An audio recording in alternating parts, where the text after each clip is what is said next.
얘 왜 이렇게 주가가 많이 빠지지? 어떤 빠지는 이유가 있는 건지 그런 걸 이제 파악해보고 별 이유 없이 그냥 주가만 쭉 빠졌으면 더 살 수도 있는 거고 좋은 기회일 수도 있고 하나도 안 사놓으면 관심도 눈에 안 보이니까 관심도 안 가지게 되고 공부할 종목들 관심 있는 종목들을 조금씩이라도 이제 사놓게 되면 뭐 그게 분산인 거죠.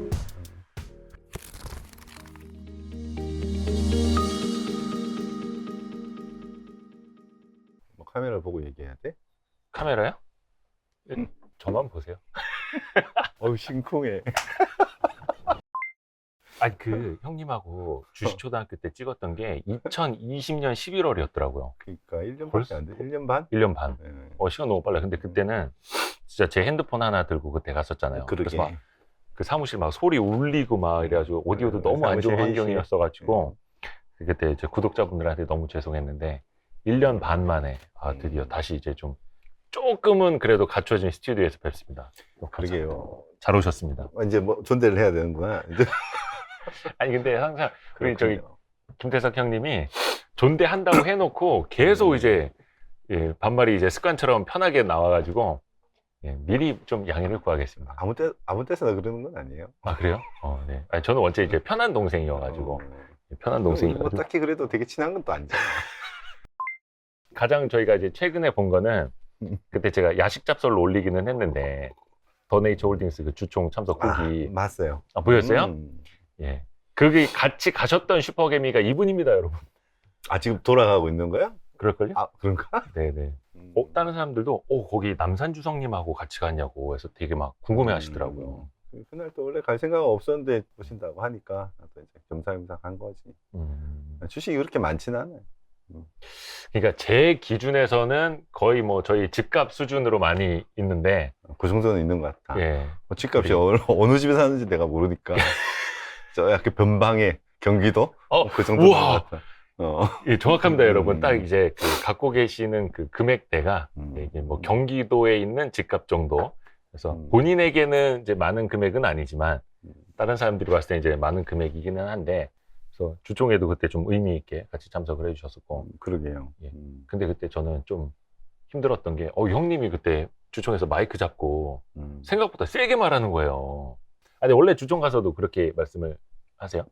사실 요새 주총을 잘 안 갈라 그래요. 주총 갔다 오면 너무 화가 나고. 주총만 가면 화가 난다고요? 그냥 아무렇지도 않다가 주총 갔다 오면 너무 화가 나고 갔다 와서 막 주식을 다 팔고 싶어가지고 그래서 웬만하면 좀 안 가려고 하는데 그래도 이제 꼭 가야 되는 주총들 꼭 가서 내가 한마디 해야 되겠다. 이건 경영진한테 이렇게 뭔가 인식시켜줘야 되겠다.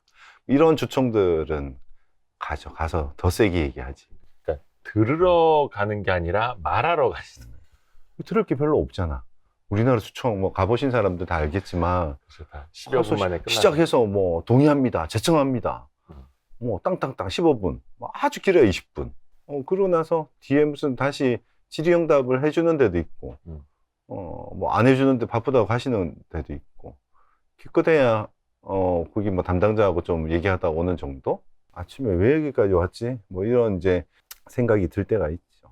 근데 되게 재밌는 게 일반 직원들도 많이 앉아 있는데 일반 주주들도 별로 그렇게 질문을 별로 안 하고 회사에 그 요구할 것도 별로 얘기 안 해요. 근데 딱 1년에 한 번 있는 날이잖아. 대부분 개인 투자자분들이 사실 주총을 거의 못 가시고 또 직장인분들도 많고 대부분 하죠. 이제 주총을 평일에 하고 또 몰아서 하고 막 이러다 보니까 근데 이제 가시는 목적 중에 99%는 사실 IR 같은 거 이제 들으러 회사 상황을 이제 의장을 맡고 있는 CEO에게 직접 들을 수 있는 몇 안 되는 기회다 보니까 들으러 가는 분들이 많잖아요, 사실은. 주목적 이제 들으러 가는데 듣기가 쉽지 않으니까 문제지.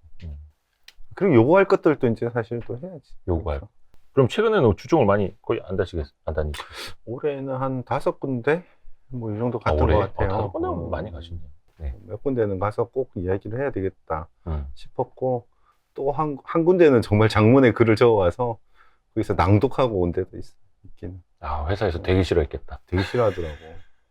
어떻게 회장님한테 그렇게까지 얘기하냐고. 그래서 그럼 도대체 어떻게 얘기해야 되냐고 내가 반문하고 왔죠. 예전에도 소액주주 운동도 하시고 막 소송도 거시고 그러다가 한번 거의 완패하신 적 있잖아요. 완패, 그렇지. 뭐, 대패. 어떻게 보면, 뭐, 완패인데, 뭐, 소송은 이제 1심이 끝나고 더 이상 이제 항소를 하지 않은 거지. 예.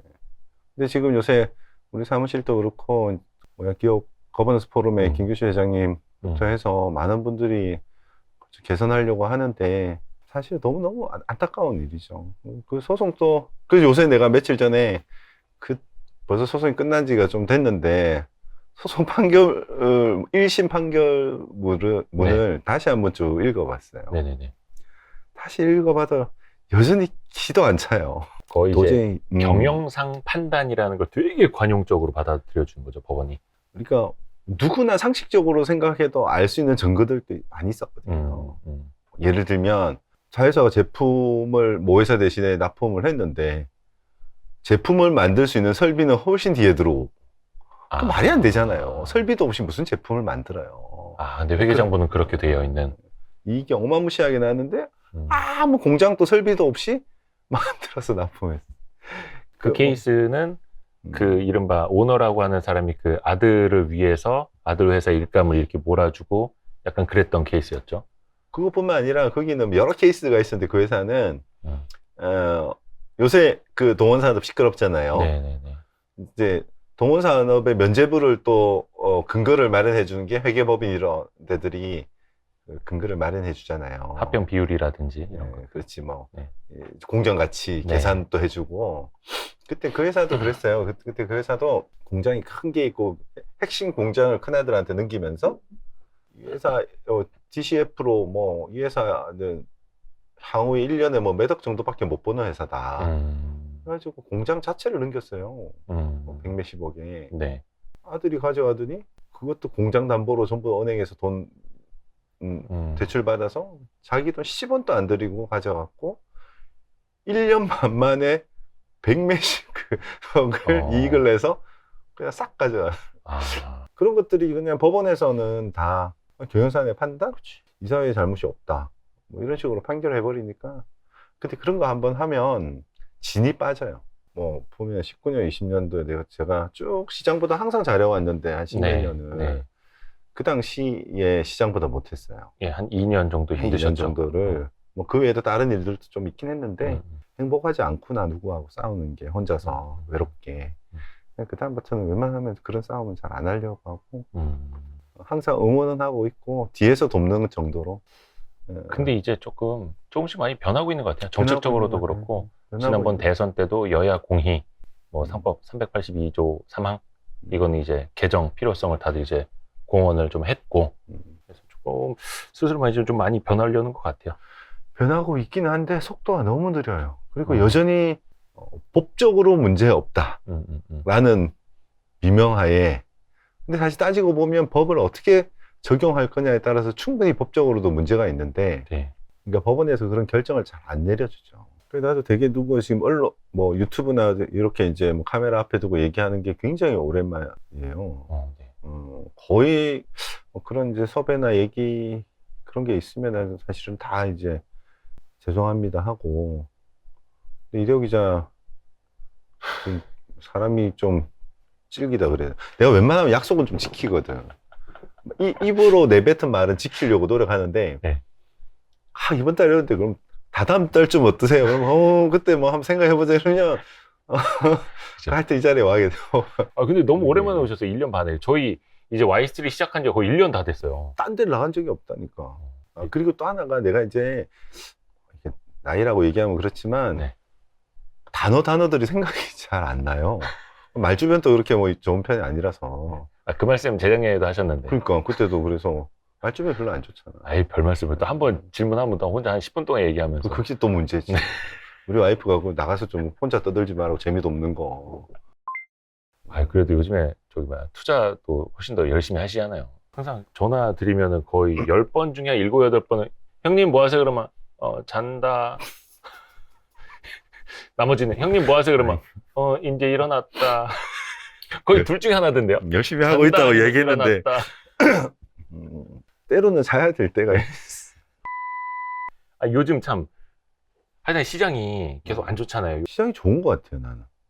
오히려. 그래요? 그러니까 아니 지수만 보면 사실 시장이 별로 안 좋고 또 뭐 삼성전자 이제 지수를 제일 크게 구성하는 이제 삼성전자나 이런 게 그쵸, 좀 그쵸. 어렵잖아요. 대형주.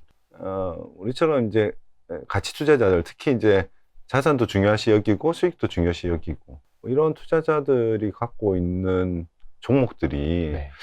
최근엔 야금야금 하여간 그래도 꽤 주가가 오르고 있는 상태고 뭐 지난 한 4, 5년 동안 성장주가 엄청나게 각광받던 그 시장의 분위기가 전반적으로 좀 변하고 있다. 뭐 작년에도 약간 그런 느낌이 있었지만 올해는 좀 그런 거 아닌가? 저도 뭐 큰 수익은 아니지만 올해 뭐 나쁘지 않게 그냥 하고 있어요. 형님이 나쁘지 않다라는 건 되게 좋은 겁니다. 아니 나는 이제 뭐 그렇게 뭐 수익률이 어마무시하게 크고 이러지 않으니까. 근데 실제로 이런 시장에서 지금 사상 최고 계좌 네. 쓰고 있는 분들이 상당히 많고, 사실 한 10년 전으로 시계를 돌려보면 글로벌 금융위기 이후에 횡보장이 2011년부터 쭉 왔잖아요. 2011년에 뭐 유럽발 재정위기 뭐 계속 시작 안 들었다. 근데 사실 그 횡보장세에서도 돈을 엄청나게 버시는 분들이 계속 나타났고, 그러니까 기업을 잘 발굴을 하면, 그렇죠. 그렇죠. 초기에만 좀 뭐 운이 좋았고 에이, 그 이후에는 금융위기 이후에는 그냥 고만고만했지. 그러니까 무슨 세 자리 수익을 내본 적이 없어요. 그리고 두 자리도 뭐 저 뒤 후반이 없어요. 다만 크게 까인 적이 없어요. 그러니까 시장보다 항상 좀 더 나은 정도. 뭐 시장이 10%면 나는 20% 내고. 그게 금융위기 이후에는 뭐 계속 그랬던 것 같은데. 그렇게 꾸준히 지금 한 10여 년 하다 보니까 계속해서 이제 스노우볼 효과가 나오는 걸 테고요. 그렇죠. 뭐 요새 워낙에 열심히 그 자산이 크게 불어나는 사람에 비하면 나는 그냥 사실은 그렇게 불어나지 않고 그냥 막 네. 고만고만해요. 형님도 막 비교하고 막 하세요? 비교를 안 하려고 노력하죠. 근데 뭐 들리는 얘기를 안 들을 수는 없으니까. 뭐 저기는 얼마 냈다더라. 뭐 저기는 수익이 작년에 얼마 났다더라. 진짜 잘했네. 어떻게 저렇게 수익을 내지? 야, 신기하다. 뭐 그런 생각하지. 근데 비교하면서 너무 그게 대해서 또 속상하거나 이러면 행복하지 않거든요. 최대한 그냥 그렇구나. 잘 됐네. 역시 열심히 하는 사람들은 다르군. 뭐 이 정도로 생각하고 말아야지. 제가 알기로는 형님도 꽤 많이 투자하고 있는 섹터나 몇몇 종목이 또 막 신고가 가는 걸로도 알고 있는데. 신고가는 잘 모르겠는데 하여간 최근에 그냥 조금씩 담아놨던 종목들이 꽤 좋은 모습을 보여주는 회사들이 꽤 있어요. 주로 이제 엄청난 자산주나 뭐 저퍼주들 이제 그런 회사들이 많이 있고 또 그러지 않은 회사들도 꽤 있긴 한데 비중으로 보면 비중 1위는 사실 제가 이제 제약주를 굉장히 오래 하나 들고 가는 게 있죠. 근데 그건 싸진 않죠. 싸진 않지만 향후 한 5년, 10년 엄청 좋을 거라고 나는. 그거 되게 오래되지 않았어요? 네, 한 7년 정도 지금 들고 있는데 그 사이에 사실 좀 사고 팔았으면 돈을 많이 벌었을 거예요. 그 외에는 대부분 저는 이제 뭐 좀 저퍼 저 PBR. 뭐 무조건 뭐 저퍼 저 PBR이 좋다는 게 아니고 수익도 잘 내고 일정 부분 성장하고 있으면서 그리고 자산 가치도 굉장히 많은 회사들 그런 회사를 일정 부분 이제 포트폴리오 나눠서 가져가고 있죠. 그게 어떤 뭐 특정 섹터를 좋게 봐서인가요? 아니면 완전히 바텀업부터? 특정 섹터를 따로 보진 않아요. 근데 또 하다 보면은 또 쏠릴 수도 있잖아요. 나중에 이렇게 포트를 보고 나면은. 뭐 그럴 수도 있는데. 그래도 신경 잘 안 쓰죠. 그걸 딱히 따져본 건 없어요. 그나마 이제 제약주 제가 하나 들고 있다 그랬는데 그거 우리나라가 고령화로 가면서 그리고 인재들이 워낙 그쪽으로 몰리니까 아주 장기적으로 들고 가기에는 기본적으로 바텀이 이제 튼튼한 제약주 하나 정도는 가져가도 되겠다 뭐 이 정도고 나머지들은 딱히 어떤 섹터가 엄청 좋아서 그 섹터에 집중하거나 이런 저는 그런 건 없어요. 근데 어찌됐든 간에 뭐 자산주라든지 좀 안전마진이 깔려 있는 그리고 조금씩 그래도 성장이 나오는 것 위주로. 그러다 보니까 별로 안 좋았지 사실 몇 년 동안. 그죠. 성장주 막 좋을 때는. 근데 또 요즘 장세에서는 또 형님처럼 투자하시는 분들이 또 오히려 시장을 훨씬 더 앞서갈 테고요. 뭐 훨씬까지는 아니지만 나쁘지 않아요. 재작년 11월에 그때 인터뷰할 때 주식초등학교 시절에 부산 형님 이야기하면서 지주사 이야기를 좀 했었잖아요. 근데 그때 이야기했던 그 지주사는 그때보다 지금이 더 싸더라고요. 그때 부사장님도 지주사가 지금 너무 싸다 이런 생각을 가지고 계시더라라는 안 그래도 이야기를 해주시면서 아까 나 점심 때 잠깐 이제 사무실 이제 주차하면서 전화를 드려서 한 10분 정도 통화했는데 네. 통화 자주 하시네요, 그 형님하고. 아주 자주 하지는 않는데 네. 가끔씩 내가 전화 드려요. 네네. 약간 깝깝할 때도 전화하고 네네. 이런 얘기를 하더라고요. 오늘은 자산주 실제 자산 가치로 따지면 어마무시하게 싼 회사가 있어요. 형님 진짜 많이 그 회사 진짜 싸기는 무진장 싼데 진짜 김모 회장하고 같이 동업하기 싫다. 근데 이제 이런 얘기를 했어요. 야, 그러니까 그렇게 싼 거야. 그렇죠. 우리가 엄청 싸게 사놓고 네. 너무 그것만 뭐 원망할 필요는 없고 네. 잘 기다리다 보면 결국은 예. 그 사람들 자기 이해관계에 따라서 네. 배당을 하든 평생 만년 살 건 아니잖아 사람이. 그런 경우가 옛날에 천일고속 예를 드시면서 그 얘기를 하시더라고. 예. 천일고속이 옛날에 뭐 돌아가시고 그리고 그 쭉 주식들을 갖고 있던 형제들이 이거는 이제 다 잘 나눠 가지자 뭐 이렇게 결정을 하고 어마무시한 배당을 이제 그다음부터 하기 시작합니다. 그리고 이제 기업 거버넌스는 점점 좋아질 거라 회사가 갑자기 돈을 엄청 벌기에는 좀 어렵지만 지배구조는 시간이 지나면 점점 좋아질 거라 그런 회사도 난 괜찮다고. 그러려면 이제 또 노력을 해야 되겠지 주주들이. 그런 회사들이 기업 거버넌스가 좋아질 수 있도록. 아니 그 형님 얘기했던 건 이제 부산에 이제 대한화섬이고 그 태광그룹이 거버넌스는 사실 우리나라 최악이거든. 아휴 참 그 이호진 회장 출소하자마자 그 전임 다른 분이 이제 임명해놨던 그 전문 경영인들 싹 다 잘랐더라고요. 근데 이제 그러지 않은 경우들도 지금 보면 예를 들어서 뭐 키스코홀딩스 뭐 이런 회사들도 보면 거기는 뭐 거버넌스가 나쁜 게 아니죠. 근데 엄청난 자산주고 지주회사 이제 한국철강하고 한양철강하고 있는 이제 엄청난 자산주 한국 보세요. 포2 맞아요. 작년 실적 대비한 포2에 실질 PBR 또 뭐 0.23 뭐 정도밖에 안 되고 연결로 현금성 자산이 나 정확하게 모르겠는데 한 6, 7천억 이상 될걸요? 근데 시총이 뭐 3천억이 안 되니까. 거기 키스코홀딩스가 이번에 자사주 소각도 하지 않았어요? 그러니까 자사주도 꽤 많이 있었는데 네. 그 중에 상당 부분을 진짜 실제 소각. 우리나라 기업들이 보면 자사주 매입은 열심히 하는데 요새 최근 들어서 소각에는 굉장히 인색해요. 왜냐하면 뭐 나중에 무슨 그걸 아까워하죠. 회사가 가지고 다 자기 걸로 아니까. 근데 최근에 이 회사는 260만 주? 260만 주인가 해서 300 몇십억을 그 자사주 갖고 있던 거에 반 이상을 소각을 했어요. 근데 그것만 소각한 게 아니고 얘가 이제 주요 자회사가 한국철강인데 한국철강도 자사주를 소각했어요. 이것도 뭐 몇백억 했어요. 200억인가? 했고 그리고 그 한국철강 그 키스코홀딩스 이제 그러니까 어머니가 들고 계시던 지분, 한국철강 지분을 사왔는데 프리미엄을 10%밖에 안 붙여서 사왔어요. 또 뭐 아들이나 회장이 키스코홀딩스가 키스코홀딩스가 대주주 지분을 한국철강 지분을 사왔는데 키스코홀딩스가 자회사 대주주의 지분을 사왔다. 거의 뭐 회사 돈으로 그냥 비싸게 대주주고 아주 비싸게 사줄 수도 있는데 그러면서 내가 언뜻 계산해봐도 그러니까 여기서 자회사 연결로 잡히는 한국철강 자사주 소각을 하면서 주주 가치가 한번 올라갔고 키스코홀딩스가 또 한 12% 전체 또 한번 소각하니까 원 쿠션 먹고 투 쿠션 먹고 사실은 대충 한 20% 이상의 주주 가치가 올라간 것 같아요. 주가도 올랐나요?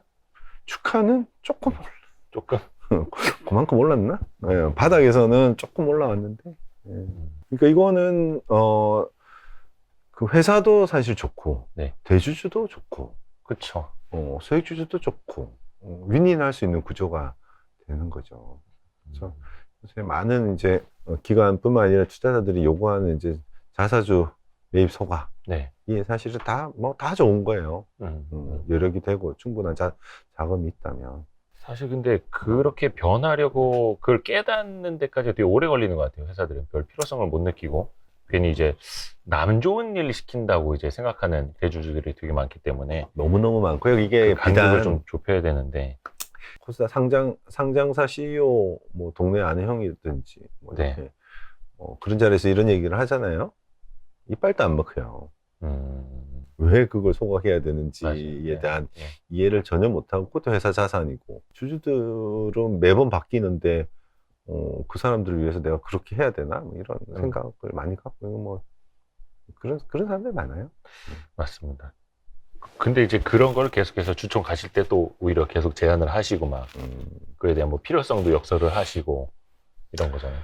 예, 그럼 뭐 자사주 매입 소각 이런 것들은 서로 좋은 거니까 그렇게 좀 하십시다 하고 이제 그건 기분 나쁘게 얘기할 거 아니니까 그런 제한 정도 할 수 있는 거고 그거 외에 뭐 주총 가서 이제 좀 심하게 얘기하는 건 정말 주주 가치가 훼손될 수 있는 그런 의사결정에 상황이나 대해서.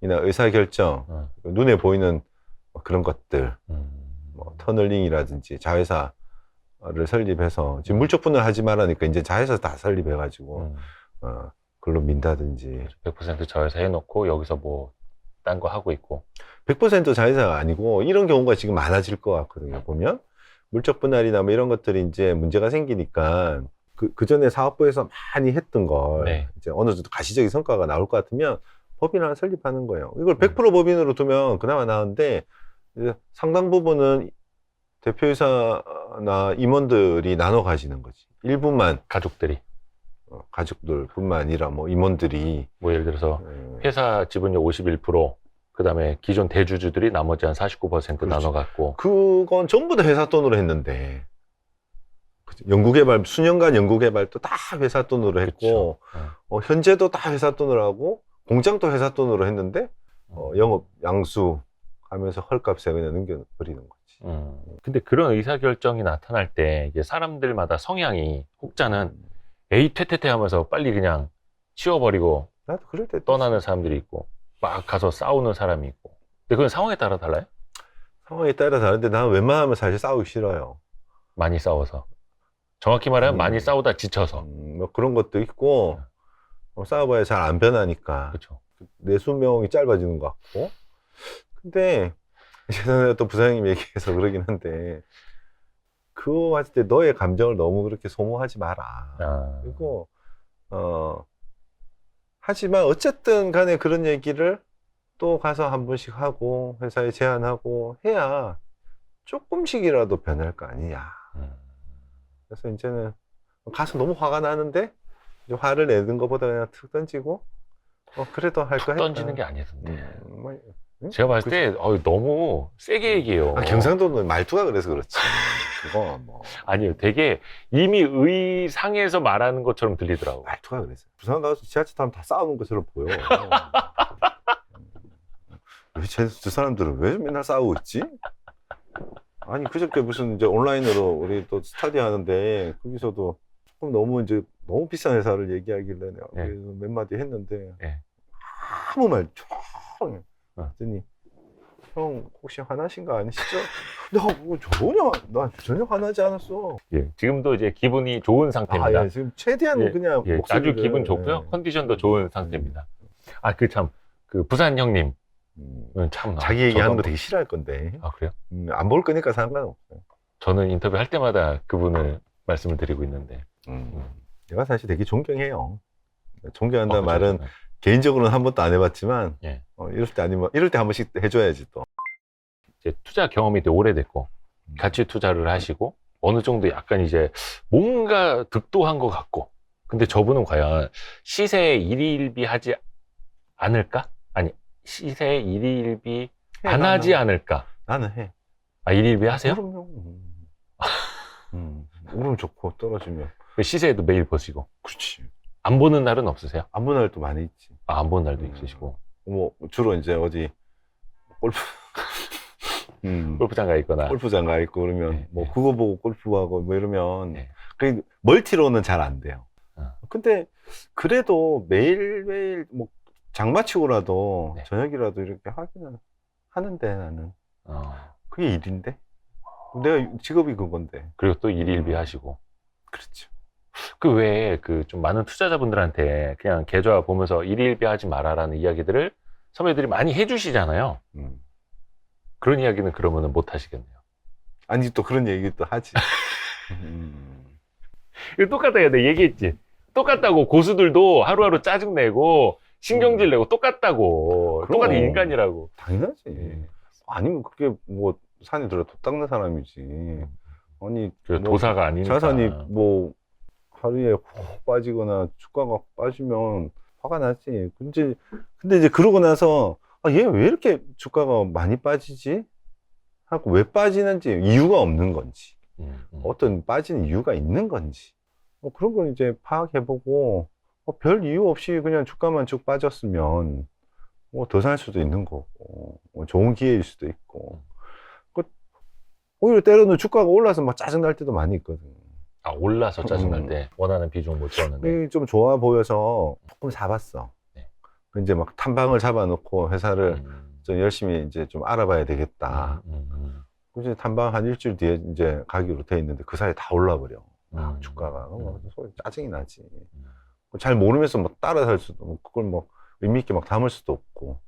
그래도 공부를 좀 했으면 뭐 이걸 좀 더 사든지 할 건데, 그렇게 막 주가가 올라버리면, 그럴 때 또 짜증이 나지. 상황마다 짜증이 나는 상황이 다른 것 같아요. 올라도 짜증나고 떨어져도 짜증나고. 뭐 인간이라면 다 똑같죠. 뭐. 그럼. 네, 맞습니다. 그 표 안 내려고 이제 노력하는데. 근데 이제 중요한 거 그잖아요. 그런 기분 나쁜 상황과 짜증이 뭐라 해야 되나, 좀 계산되지 않은, 계획되지 않은 투자와 뭐 손절 이런 걸로 이어지면 또 안 되는 거잖아요. 근데 나는 손절은 잘 안 해요. 그래서 수익률이 별로 안 좋나? 다시 오를 때까지 기다려요. 그게 뭐 3년이 되든 5년이 되든 웬만하면 좀 기다리고, 진짜 이거는 투자 아이디어가 좀 내가 잘못 생각했다 내지는 진짜 이 회사하고는 같이 못하겠다, 그런 경우도 그렇게 많지는 않은데, 그래서 제 계좌에 보면 파란색으로 이렇게 돼 있는 종목, 손실 나 있는 종목들도 꽤 있어요. 결국 또 기다리면 또 올라오더라고. 그러면 왜 IR도 잘하고 뭐 주주 가치도 좀 챙기려고 하고 하는 회사, 근데 당장 돈을 잘 못 버는 회사도 있고, 근데 또 돈을 잘 버는 회사인데 뭐 IR 잘 안 하고 뭐 주주 가치 재고고 나발이고 막 신경 잘 안 쓰는 회사가 있고, 물론 이제 너무 제가 이분법으로 좀 질문을 하기는 하는데, 그렇죠. 좀 어떤 게 더 그러면 더 점수를 준다면 조금 더 높은 점수를 줄 수 있다고 보세요? 굳이 선택하라면 후자일 것 같긴 그래도 해요. 돈 잘 버는 회사. 회사는 돈을 잘 벌어야 되거든. 아니면 자산이 엄청 많거나. 근데 최근 몇 년간 보면 투자자들이 회사가 가지고 있는 자산을 굉장히 터부시하는 경향이 좀 있어요. 자산을 터부시한다?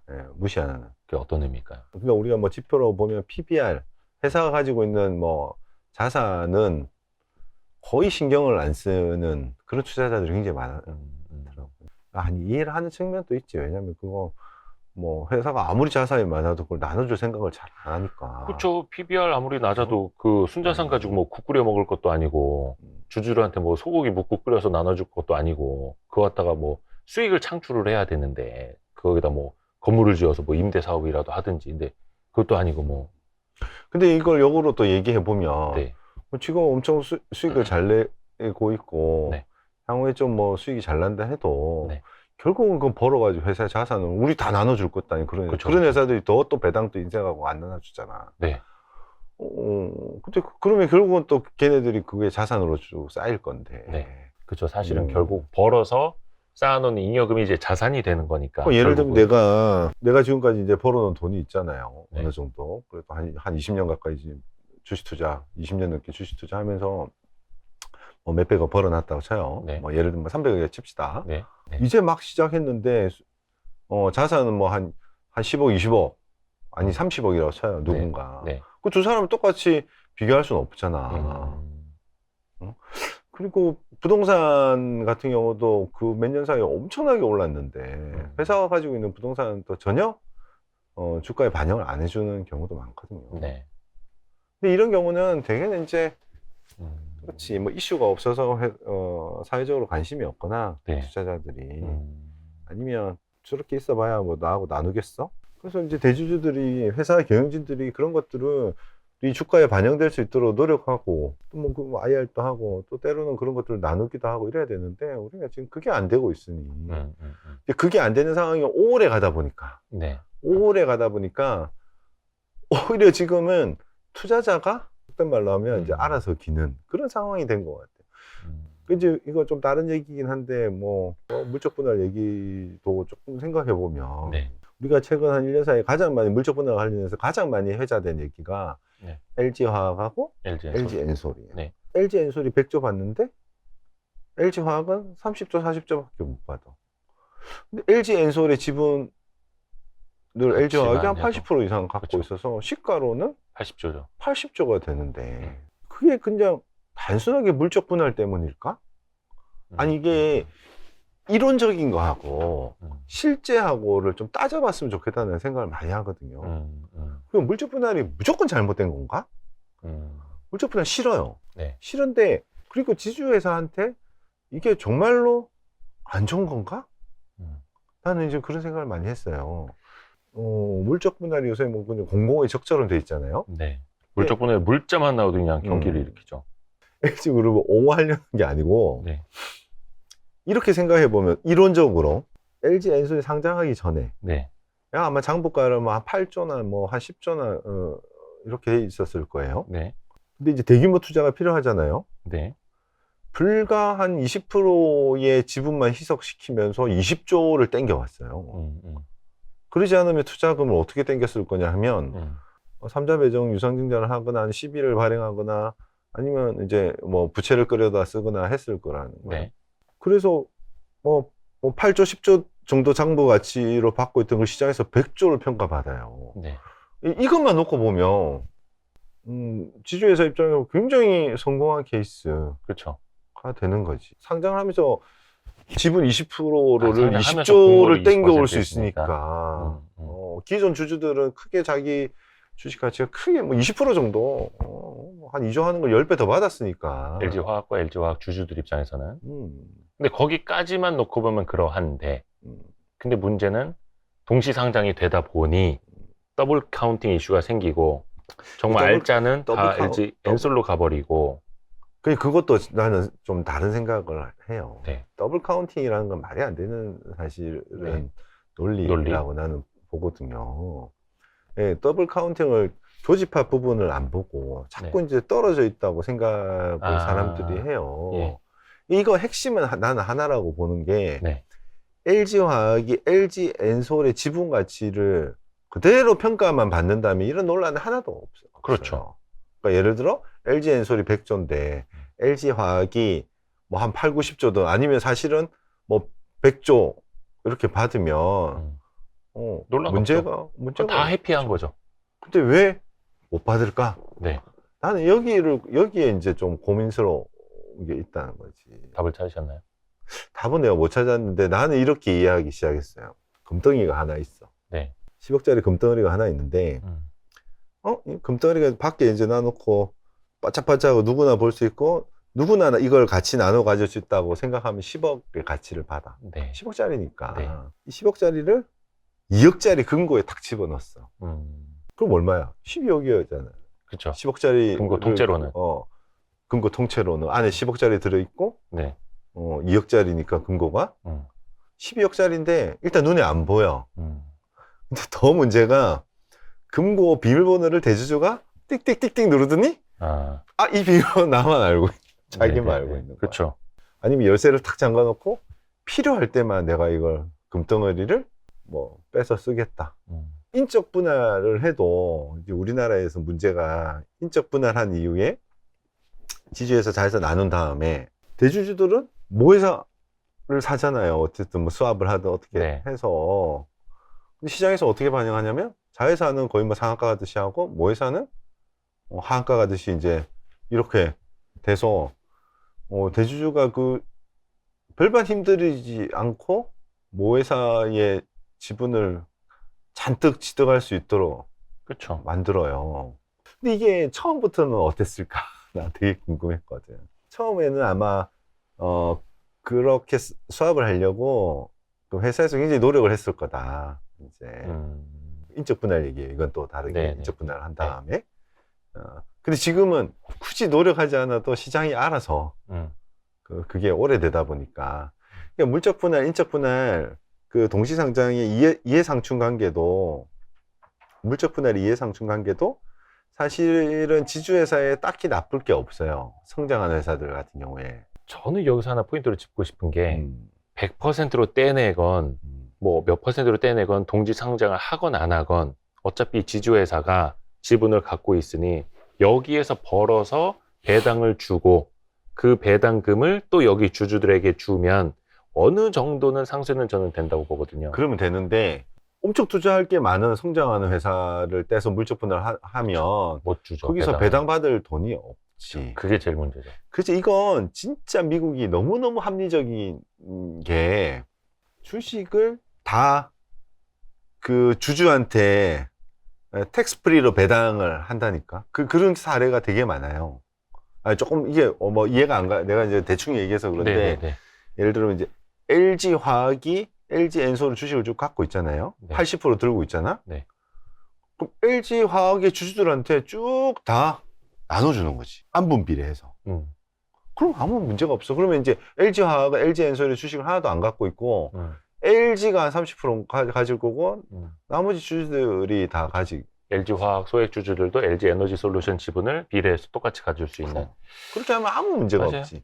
근데 이걸 텍스 프리, 미국 같은 경우는 텍스 프리로 그러니까 우리는 근데 뭐 그런 그게 법으로 정확하게 지금 아마 정리가 안 돼 있는 걸로 아는데.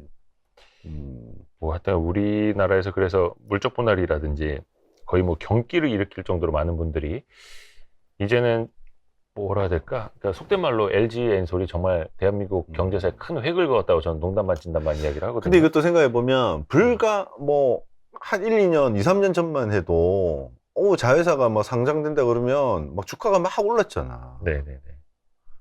이거 아이러니한 거죠. 예, 사실 뭐 조금 카카오 같은 경우에도 자회사 상장한다 그러면 와 자회사 상장한다 우와 하다가 아 이게 아니구나 하면서 자회사 상장한다 예 이제 좀 바뀌었잖아. 이건 그때는 물적 분할, 인적 분할 뭐 여기 딱 형식적인 그렇죠. 문제가 그 프레임에 아니고 갇힐 필요는 없죠. 그 상황이 되니까 이제 주가가 떨어지더라 하는 그게 아까 그 금고에 예를 든 것처럼 그 지주회사들의 대주주들이 같이 나눌 마음이 없다라는 게 맞죠. 사회에 근본적인 거의 거죠. 그냥 통령처럼 그냥 인식돼 버려서. 그리고 또 하나가 이게- 저는 제 생각에 그거예요. 뭐 투자를 받을 때 모기업이 투자를 받고 그 안에 있는 사업 부문이나 자회사나 내려 보내주면 되잖아요.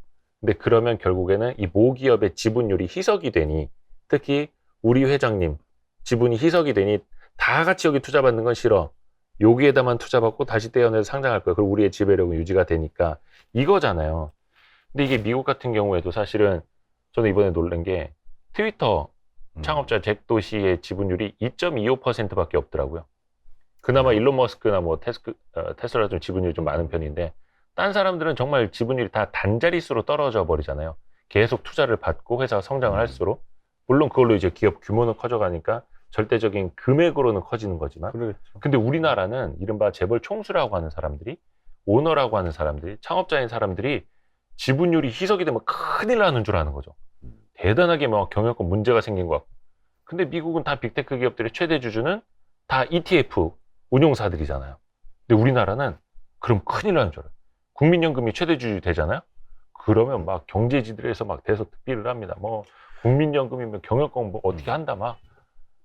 근데 이것도 사실 우리나라 그 재벌 그룹들보다 네. 그 밑으로 내려가서 중견기업들 또 그 밑으로 내려서 지역의 중소기업들로 가면 더 심해요. 그런 걸 소송을 하면 법원의 판사들이 그걸 판결을 해줘야 올바른 판결을 해줘야 되는데 우리나라 그렇지가 않은 거예요. 기승전 거버넌스 되는데 계속 자꾸 다른 질문을 했는데 가다가 또 거버넌스를 가고 가다가 거버넌스로 가는 이게 투자자들이 거기에서 막히거든. 가다가 거기서 안 막히면 우리나라 이제 전반적으로 할인되어 있는 이제 그런 회사들의 디스카운트, 코리아 디스카운트라고 하는 것들이 풀릴 건데 없어지겠죠. 예. 그러니까 아까 부산장님이 말씀하신 게 맞잖아요. 그런 디스카운트 요인이 없으면 가버넌스가 훌륭하면 그게 그렇게 싸겠느냐. 그게 이제 그런 회사를 산 다음에 할 수 있는 노력이 거버넌스를 개선하는 거지. 네, 행동주의가 사실은 또 따라야 되는 거고. 그럼요. 사실 또 그건 또 쉽지 않은 거고.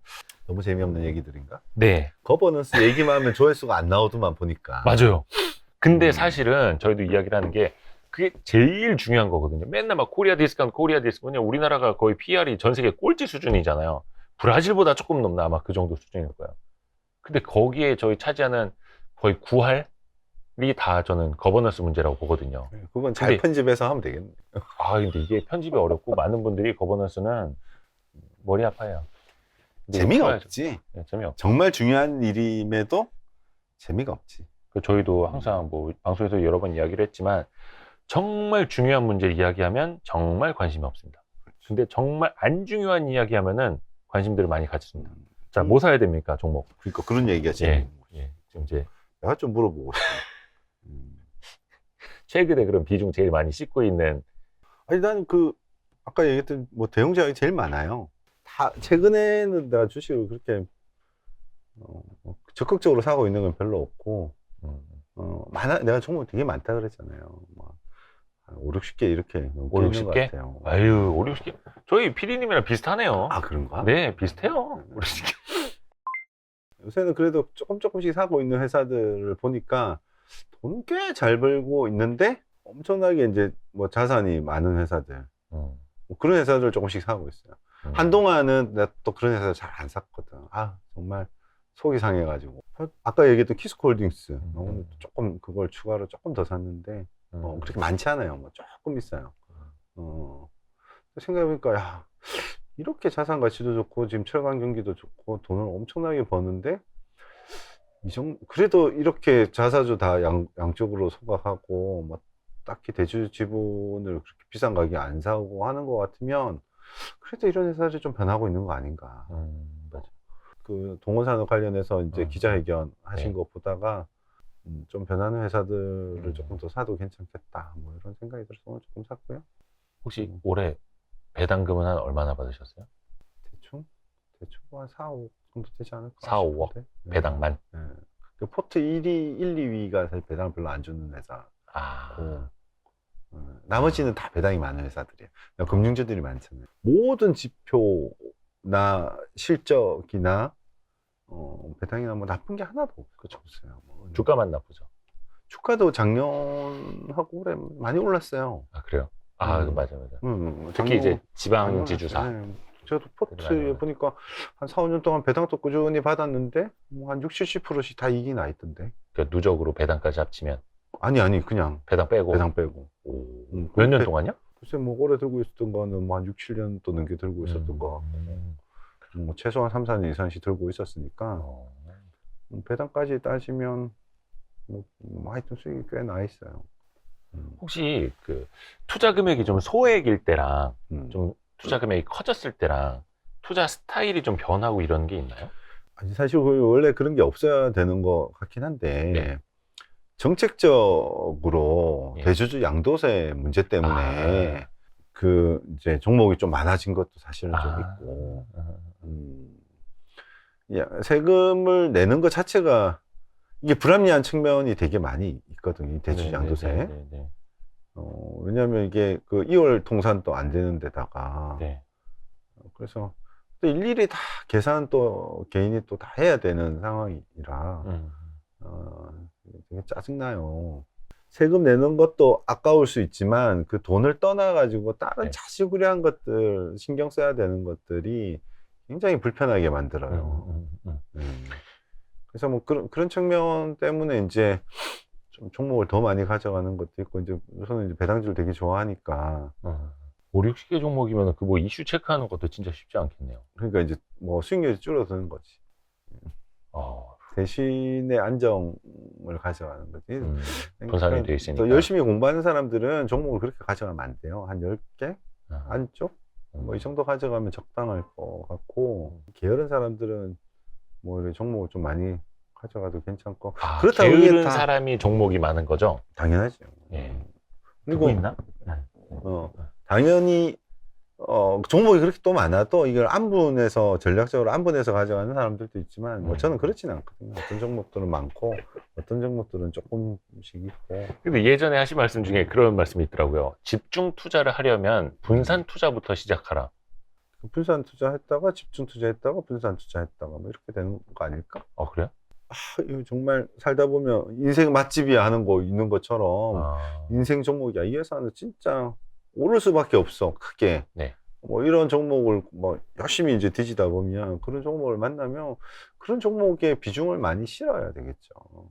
근데 맥시멈을 어느 정도 정해둘까는 사람들 성향에 따라서 그 투자자의 기질에 따라서 다르겠지. 어떤 사람은 정말 그게 몰빵하는 사람들도 있을 거고. 네. 야, 죽었다 깨나도 30% 이상의 비중을 아무리 이 회사가 좋아도 뭐 우리가 교통사고도 나는 것처럼 내일 뭐 회사에 완전히 뭐 불이 나버릴 수도 있고 뭐 그러니 적어도 리스크 차원에서 30% 이상은 못 담는 사람도 있고 이것도 다 굉장히 집중 투자라. 네, 그렇죠. 근데 그렇게 좋은 회사를 발견했는데 똑같이 산다는 거 말이 안 되는 거예요. 네, 그럴 때는 평상시에는 좀 이렇게 우리가 이제 그런 말 보초병 보낸다고. 네, 네. 일부 약간 발만단 가보는. 조금 보내놔야 그래도 계속 관심을 가지고 공부를 하게 되니까 사람이 원래 마음 본성이 이제 그런 거니까. 그렇죠. 하나도 안 사놓으면 관심도 눈에 안 보이니까 관심도 안 가지게 되고 공부할 종목들, 관심 있는 종목들을 조금씩이라도 이제 사놓게 되면 이제 뭐 그게 분산인 거지 뭐. 그렇게 이제 시작을 하다가 그 중에 좋아지고 너무 좋아 보이는 게 있으면 네. 좋아지는 것만큼 좀 더 사는 거죠. 아니면 뭐 굉장히 장기적으로 가져가는 뷰가 좋으면 또 그것도 뭐 많이 사서 가져갈 수도 있는 거고. 근데 나도 뭐 성공을 시작할 때는 뭐 일을 너무 열심히 회사 일 열심히 할 때는 네. 이제 종목을 거의 한두 개 처음에 시작을 했지만 그 이후에 전업하고 이후에는 최소 10개 이상을 가져갔던 것 같아요. 근데 전업 투자자를 그 자산 2억 원으로 전업을 시작하셨던 거잖아요. 아니 자산이 2억 원은 아니죠. 아니 자산이 아니라 그러니까 투자금. 투자금. 예, 투자금 2억 원으로. 네. 물론 그게 2000년 초반이었으니까 중반이었나? 2005년. 5년. 아니 근데 그때도 2억 원으로 전업을 하기에는 조금 부담스러웠을 텐데요. 아니 그렇지. 부담스러웠죠. 근데 형수님이 이제 좀 맞벌이를 그때 하셨고. 와이프 공무원이었고. 네. 지금은 아니지만. 뭐 전업하면서 이제 주식 팔아 집도 샀고 조그만 집이지만 그걸 파셨잖아요. 무주택자. 지금 무주택자. 지금 무주택자 맞죠? 맞아요. 네. 힘들어. 근데 2억 원으로 바로 그러면은 생활이 될 만큼을 버셨던 거예요? 그때 한번 깨지고. 아니 그때는 그 이후로는 다 좋았지. 그러니까 전업이 되기 전에 깨졌던 거고. 초기 투자하는 초기에 깨졌고 2002-3년 전부터 해서 2003-4년 전부터 해서 이제 그 이후로는 뭐 아직까지 뭐 같이 투자를 이제 배우고 나서부터는 초기에는 굉장히 수익률이 좋았고 초기에 막 100%씩 그때 막 내셨던 2004년 뭐 2005년 6년 뭐 6년도 별로 안 좋아. 그러니까 뭐 전업을 결심하게 된 것도 사실 수익률이 좋으니까 하는 거지 사람이. 그때 뭐 2005년도 300% 이렇게 냈던 것 같은데 300 몇십 프로. 2005년도 전업하던 해. 그 전에도 뭐 나쁘지 않았던 것 같고 내가 기록은 2005년도부터 하고 있는데 어떻게 1년 만에 300 몇십 %가 그때 장이 좋았어요. 그때 장이 좋다기보다 가치 투자를 지향하는 가치주들이 엄청 좋았고 그 이전으로 돌아가면 99년도 IT 버블기 때 뭐 코스닥이 뭐 어마무시하게 올랐잖아요. 그 어마무시하게 오를 때 그 자산 많고 돈 잘 벌는 우리가 속칭 가치주 약간 이제 뭐 가치주라고 하는 것들도 사실 분류하기 나름입니다. 하여튼 우리가 그냥 속칭 그냥 가치주라고 하는 회사들이 주가가 거의 안 올랐어요.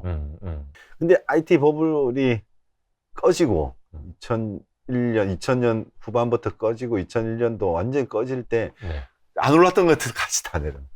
그러니까 심지어 퍼 일자리도 있고 뭐 배당 수익률 20%도 나오고 막 그랬으니까. 그러니까 그런 것들이 2004년, 5년도부터 본격적으로 진짜 오르기 시작해요. 그 지금 우리나라에 투자로 돈을 많이 벌었다는 사람들, 최근에 코로나 이후에 많이 번 사람들 말고 그 전에 이제 많이 벌었던 사람들은 다 그때 돈을 번 사람들이고, 그보다 좀 더 이제 뭐 돈을 많이 벌었다고 하는 사람들은 IT 버블 기고 IMF 네, 지나면서 이제 벌었던 사람들이고, 이 사람들이 어떻게 보면 그 전 사람들은 난 잘 모르고, 그때 벌었던 사람들, 되게 지금 많이 벌었다고 하는 사람들, 이제 내내 40대 후반, 50대 초반, 이런 사람들은 다 2005년도부터 해서, 2004, 5년도부터 해서 이제 그때부터 돈을 번 사람. 그리고 최근에 뭐 코로나 이후에, 최근 2, 3년간 또 엄청난 그쵸. 신흥 예. 부자들이 많이 나온 걸로. 신흥 슈퍼개미들 많이 나왔죠. 슈퍼개미는 500억 이상 있어야 된다고. 아, 그거 보셨구나. 그러니까 선진장 형님 기준으로는 이제 슈퍼개미가 500억 이상 돼야 되니까 형님은 그냥 개미예요. 그러니까 500억 되면 다시 나와. 곧 될 수도 있어. 아, 그렇죠. 네, 저 곧 되셔야죠. 옛날 이야기 잠깐 하면은 그거 있으셨잖아요. 주식을 매수한 지 30분 만에 그 회사가 부도가 났다는. 그래도 또 그 얘기야. 그 얘기 하지 말자. 재미없어. 언제쯤 얘기할까? 아니, 근데 어떻게 매수한 지 30분 만에 회사가 부도가 나. 이거는 거의 벼락 맞을 확률 막 그런 거 아닙니까? 그렇대. 네. 누가 막 되게 뭐 전문가라는 사람 추천으로 예.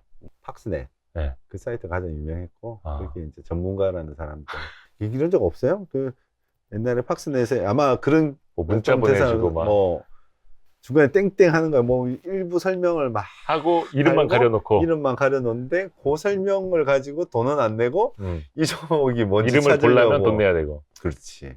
ARS 하면 어.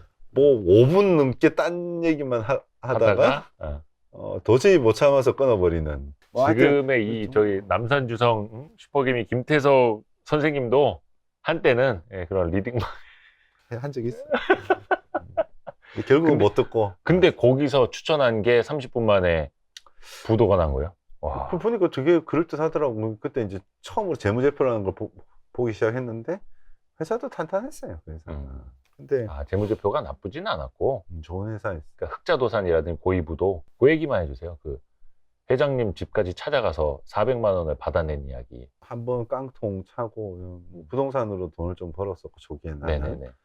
보너스 하고 있는 돈 딸딸 끌고 게 한 400만 원이었고 그때는 정말 주린이 시절이었던 거죠. 근데 그게 부도가 났어요. 30분 사자마자. 그 종목은 부도 공시 나오고 정리매매도 제대로 없었던 것 같아요. 내가 잘못 기억하고 있는지 모르겠어요.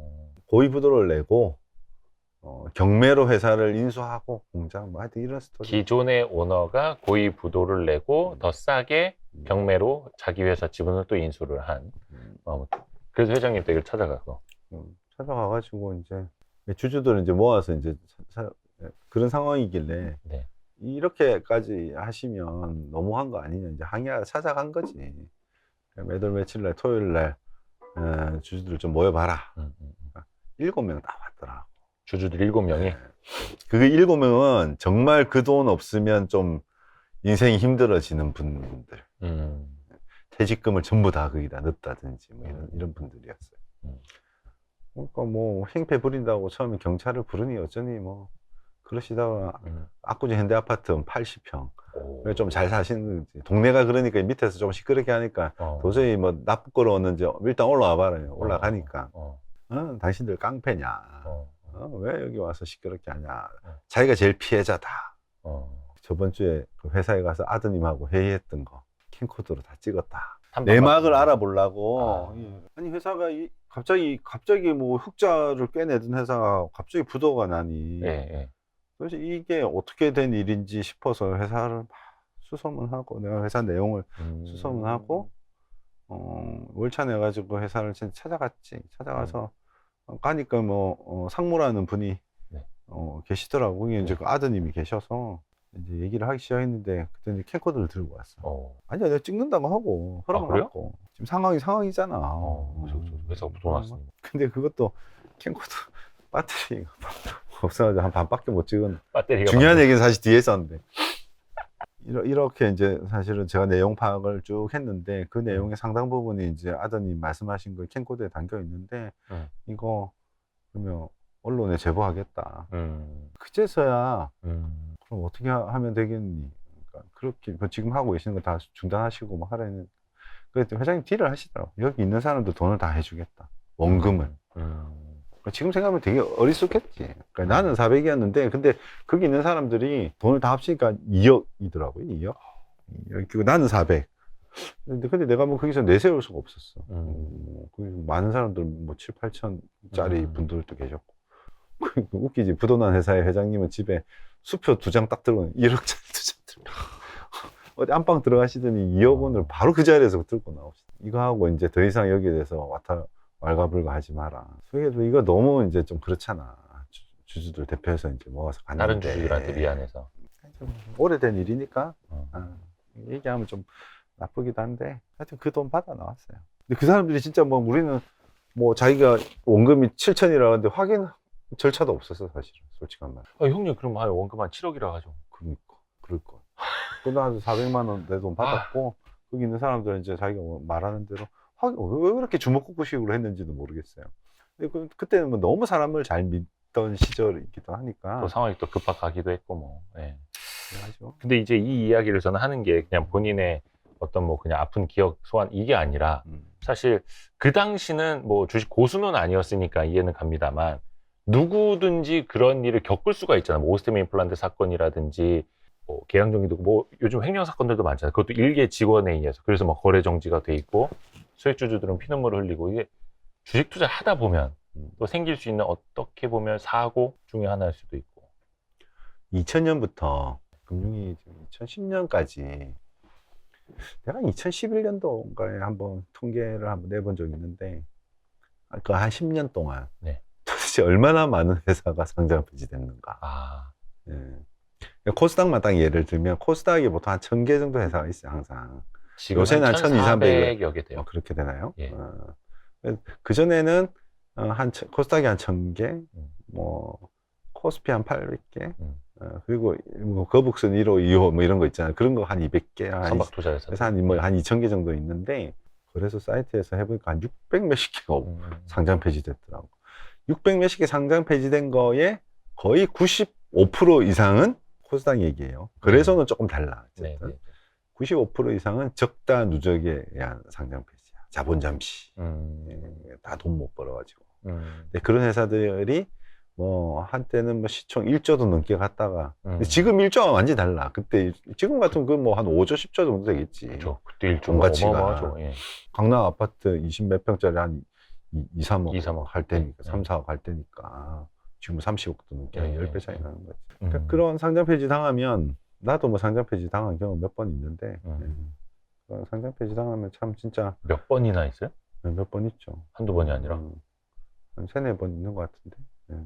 근데 조금 상황이 진짜 상장 폐지만 따지면 또 더 많지. 근데 이제 전업한 이후에 상장 폐지의 대부분은 공개 매수.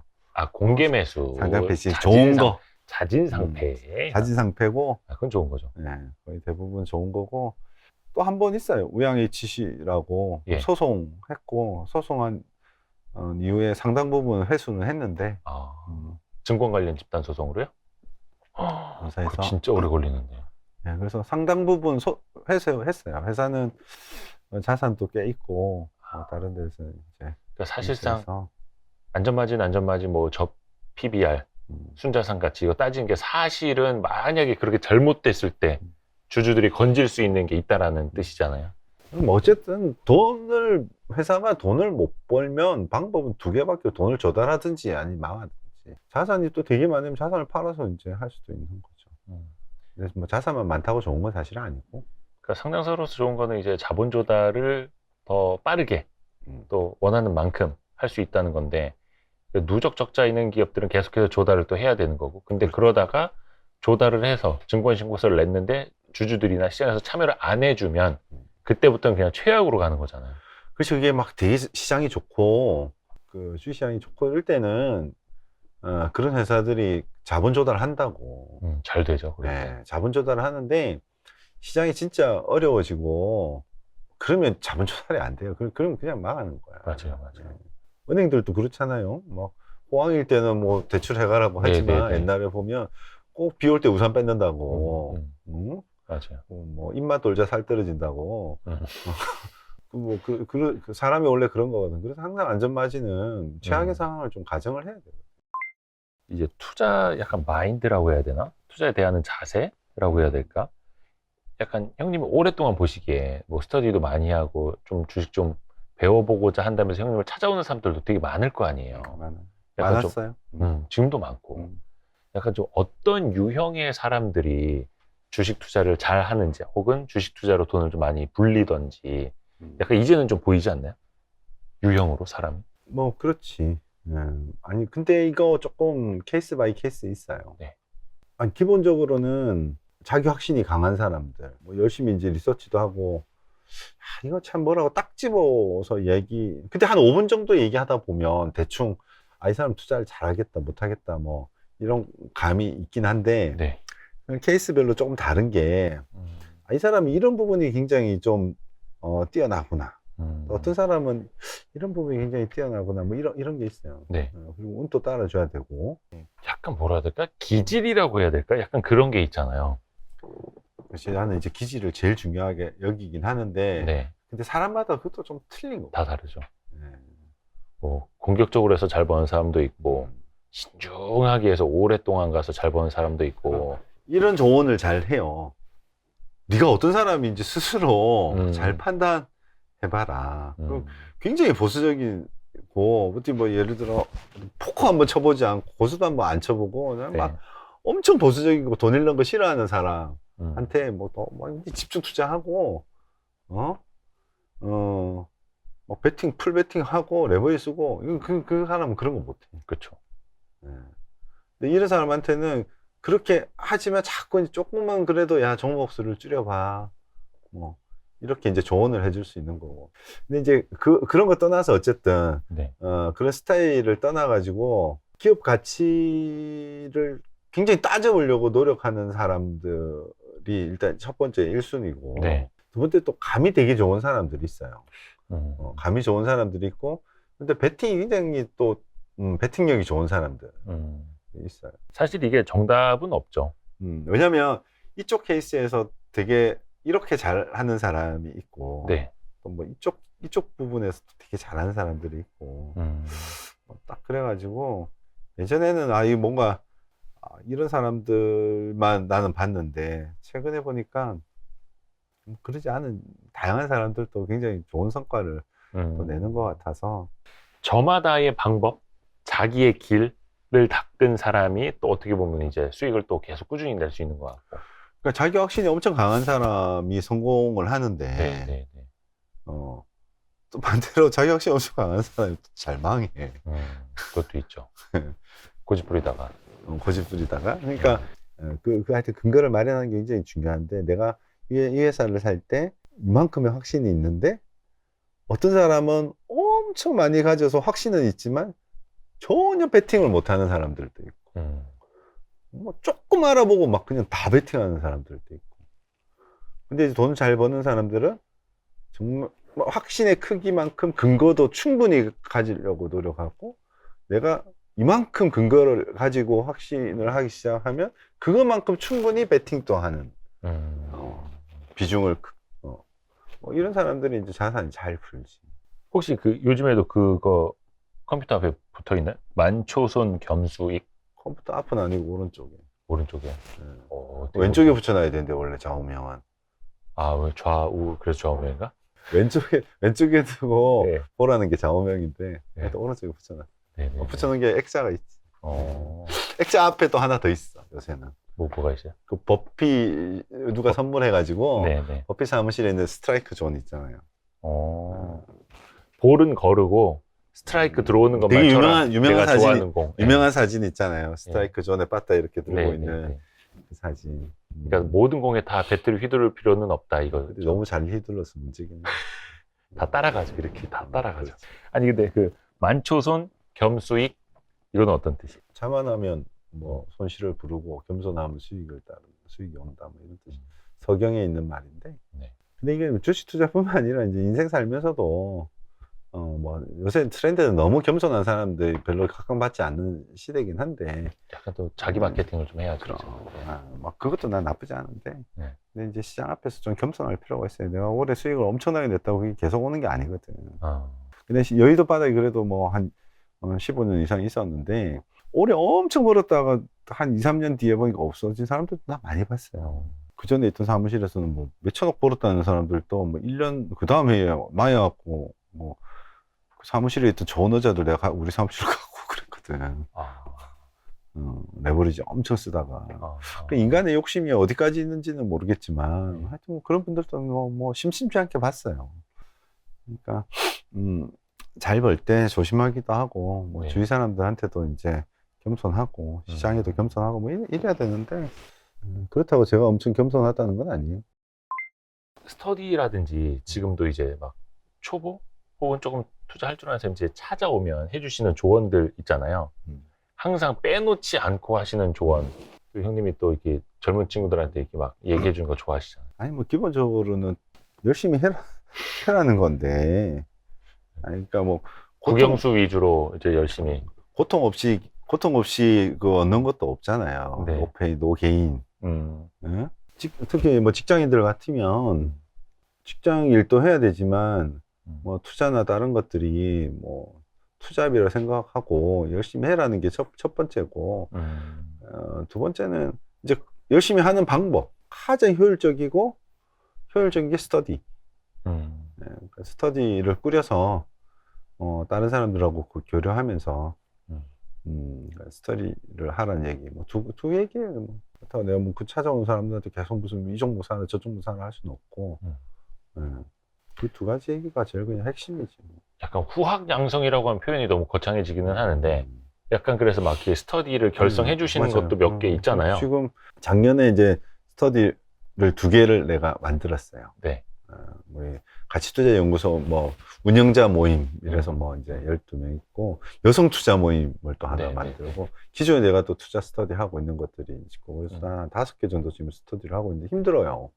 솔직한 말로. 5개나 해요. 아니 그 여성 투자 모임은 만들어만 주고 빠지시려는 거 아니었습니까? 근데 아니요, 지금 계속 지금 같이 하고 계시는 이제 거예요? 빠질 때가 돼가긴 하지.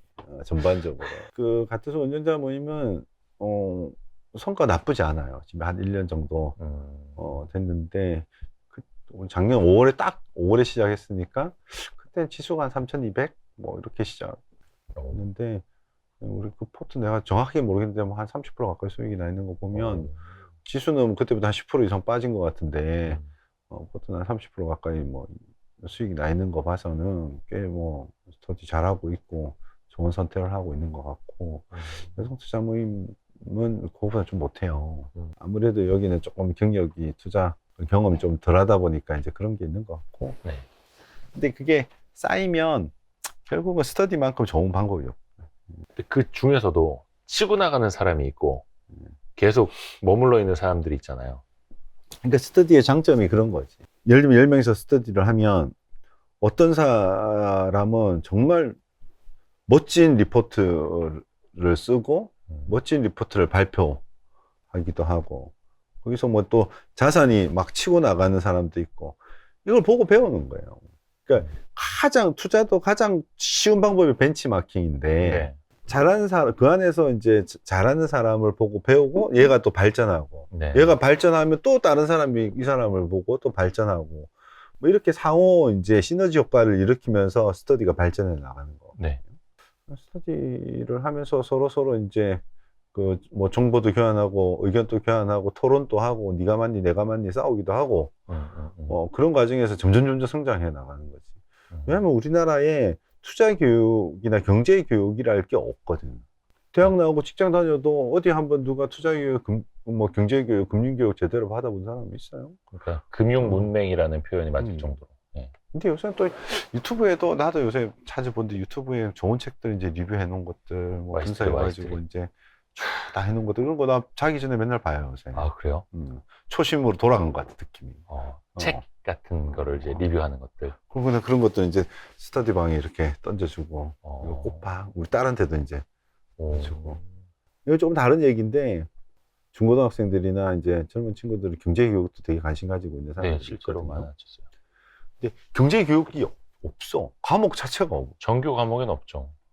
그러니까 예전에 우리가 경제라는 과목이 있어 고등학교 때 보면 그거는 이제 필수 과목 비슷하게 배웠는데 지금은 선택 과목으로 있는데 이걸 선택하는 사람 별로 없는 거야. 근데 고등학교 아는 이제 우리 스터디 하는 친구 하나는 그 고등학교에서 요청해서 이제 거기 가서 강의도 하고 하거든요. 가보면 고등학생들도 이 투자 돈에 대해서 어마무시한 관심이 많고 관심이 심지어 있죠. 막 코인 하는 친구들 엄청 많아요 고등학교. 아, 때. 미성년자가 할 수가 있나? 그렇대요. 뭘로 하는지 몰라도 어. 관심인지 실제로 하는지 실제로 하는 사람들이 많다는 거예요. 도대체 뭐 쟤네들은. 그래서 이제 학교 선생님들이 일부러 요청을 해요. 와서 경제교육, 투자교육 이런 거 와서 기업에 대해서도 좀 말해주고. 그런 게 그때만 없는 게 아니고 고등학교, 대학교, 뭐 직장까지 와서도 누구 하나 투자교육이라고 제대로 받아본 게 없고, 그나마 좀 큰 회사에 가면 초기에 무슨 재무제표라든지 회계라든지 이 정도 교육 정도 하는 거지.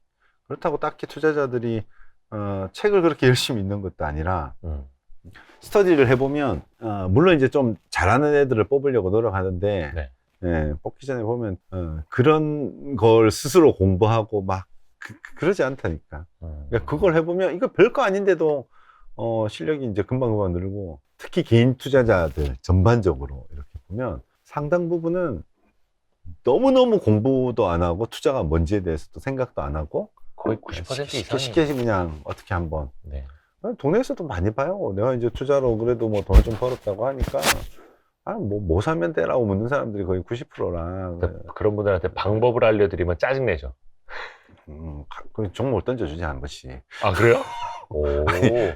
그 이제 좋은 이웃이네요. 사무실이나 뭐 진짜 투자하는 사람들은 네. 근데 종목 얘기해도 뭐 안 살 거 대부분 안 사거나. 아니, 이 형님 종목 싫어해. 고루하다고 막. 네. 아이고 모르겠어 뭐 대부분 안 사거나, 사도 소액 사기 때문에. 그저께도 이제 골프 라운딩 나갔는데 이제 그 같이 동반자 형님이 김 사장 요새 뭐 사야 돼? 몰라요. 형님 예전에 내가 뭐 그거 사라는 거 샀어요. 아니 안 샀는데. 또 물어봐. 그래서 이번에 사더라고. 공치다가 사더라고. 근데 그런 말씀을 정리가 돼야 돼. 그 전에 하신 적이 있어요. 개인 투자자는 스스로가 애널리스트와 펀드 매니저 두 가지 역할을 다 해야 된다. 애널리스트는 기업을 분석하는 사람이고, 펀드 매니저는 그 운영하는 사람이고, 개인 투자자는 그거 두 개 다 해야지. 그 기업을 분석하고 그거 이제 사고 운영도 해야 되고 하니까 두 개 역할 다 해야 되는데, 많은 개인 투자자들이 애널리스트의 역할 안 하려고 하지. 그렇죠. 그냥 매매만 하려고 하죠. 예, 그러니까 누가 추천해 주거나 들은 얘기들 가지고 사고 팔고 하려고만 하지. 그 주식 시장의 성격이 사실 카지노 같이 네. 그런 성격도 틀림없이 있잖아요. 네. 그러니까 거기 그 짜릿함을 잊지 못하지. 공부하고 뭔가 분석하고 하는 건 되게 귀찮은 일이거든. 그리고 그런 사람들이 대부분 자기 자산의 아주 소액 정도만 투자하고 있는 사람들이 대부분이라. 네. 이거는 그냥 심심풀이 같아. 1,000만, 2,000만 원. 네. 뭐 자산이 꽤 있는 사람들도.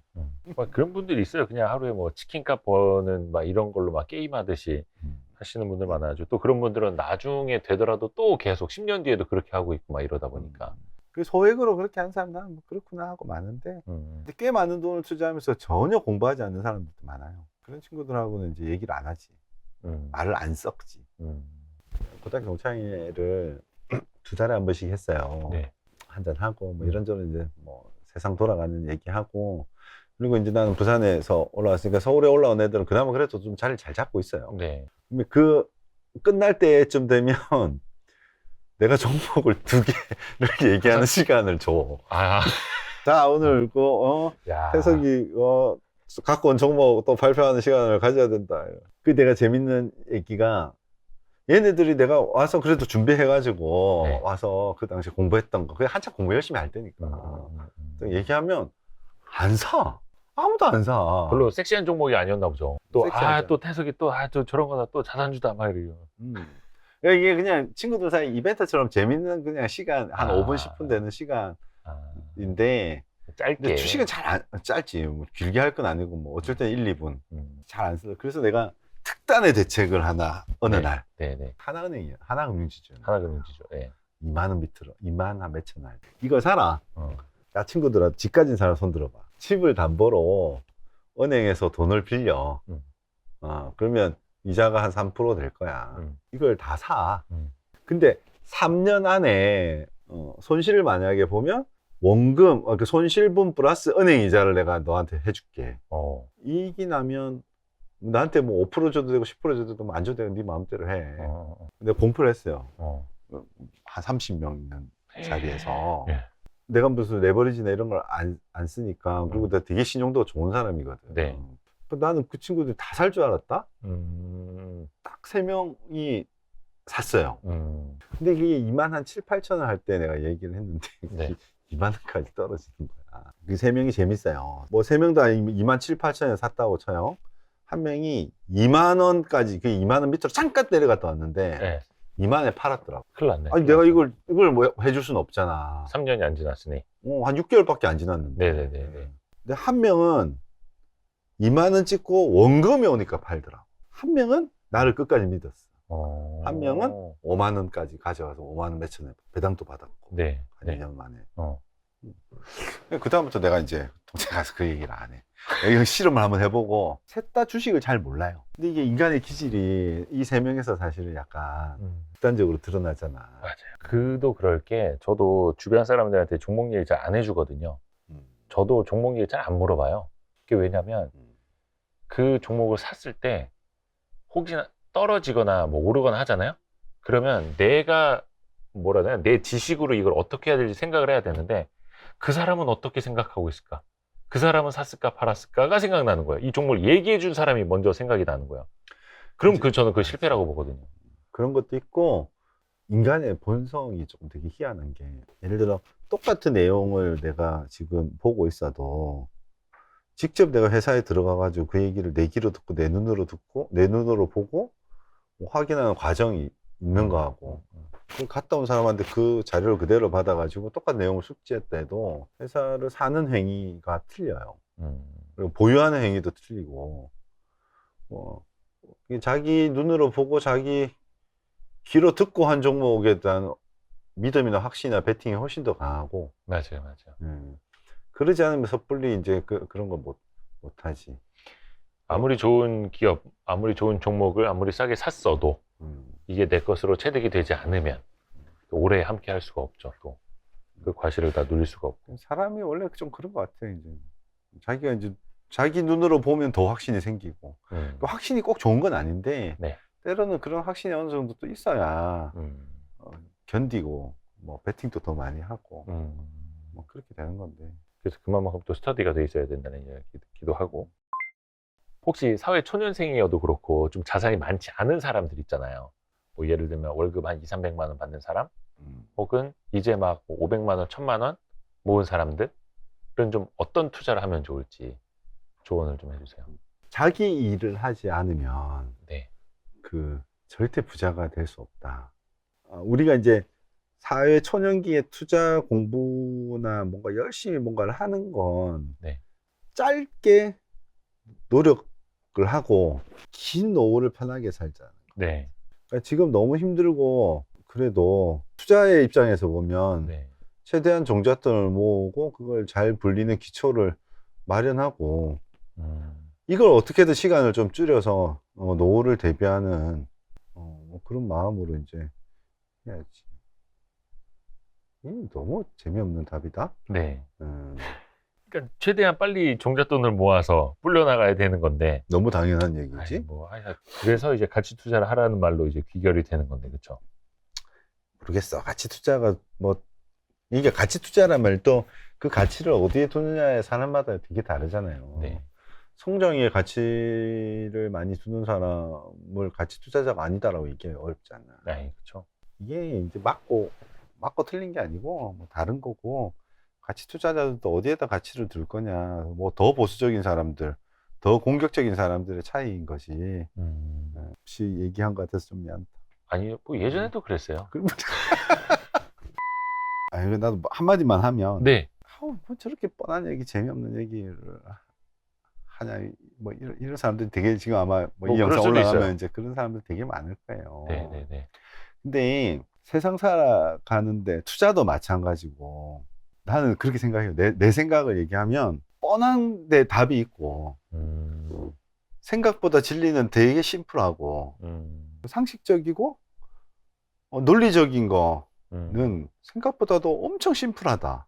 거기서 엄청 벗어나서 뭔가 비법이 있는 것 같이 사람들이 많이 이제 생각하는데 그런 거 없어. 그러니까 주식 투자에 이제 어떻게 임할 거냐. 네네네. 두 가지를 기본에 깔고 가면 좋거든. 네. 시장은 장기적으로 어쨌든 계속 우상향한다. 쭉 우상향한다. 뭐 굴곡은 그러겠지만 네. 어쨌든 오른쪽으로 간다. 뭐 이유는 또 여러 가지 있어요. 뭐 망한 놈들 빠지고 새로 들어오기 때문일 수도 있고, 뭐 그럴 수 물가가 올라서 화폐 가치가 떨어질 수도 있고. 어쨌든 역사적으로 보면 주시장의 상승률이 다른 것보다는 더 높았다. 근데 이 안에서 어떤 종목을 고를 거냐잖아요. 그렇죠. 이 안에서 평균 이상의 종목을 고르려고 노력하면 뭐 자산도 있고 돈을 잘 버는 회사들 선택하려고 노력하면 시장 또 올라가는 데서 평균 이상의 종목만 고르면 당연히 자산은 같이 부는 건데 뭔가 한 방에 그냥 해버리려고 하니까 좀 이상한 부실한 회사에 꽂혀가지고 막 그 두 가지만 하면 웬만하면 뭐 주시장에서 크게 돈 잃을 일이 있을까? 뭐 대박, 급등 이런 거 이제 따라다니지 말라고도 월제 이제 많이 강조를 하시는데 시장은 장기적으로 우상향한다라는 것, 그리고 평균 이상의 회사를 꾸준히 찾는 노력, 요것만 해도 시장을 계속 앞설 수 있다. 이 방송을 보는 사람이 네. 얘 대상을 선정하기가 내가 좀 가끔씩 곤란하거든. 예를 들어 나하고 얘기하는 사람들은 뭐 전업 투자를 꿈꾸거나 아니 전업 투자자이거나 진짜 엄청 열심히 하려고 뭐 나 찾아온 사람들은 뭐 그런 사람들이라 그런 사람들한테 이 정도는 해야 돼. 이거 이렇게 해야 되고 이렇게 해야 돼. 라고 세게 이야기하는 경우 많아요. 근데 방송을 보는 사람들은 일반적인 투자자니까 그렇죠. 그럴 수도 있죠. 그게 좀 적절하지 않은 것 같다는 생각이 자꾸 이제 머릿속에 있으면서 이제 말이 씹히는 것 같아요. 아닙니다. 그냥 일단은 뭐 많은 분들이 이제 보시는 그 층에 맞게 또 이야기해 주시는 게 맞는 것 같고요. 그래서 또 저희가 또 다음 어떤 기획으로 우리 남산주성 김태석 선생님을 또 모시도록 하겠습니다. 고생하셨습니다. 고생하셨습니다.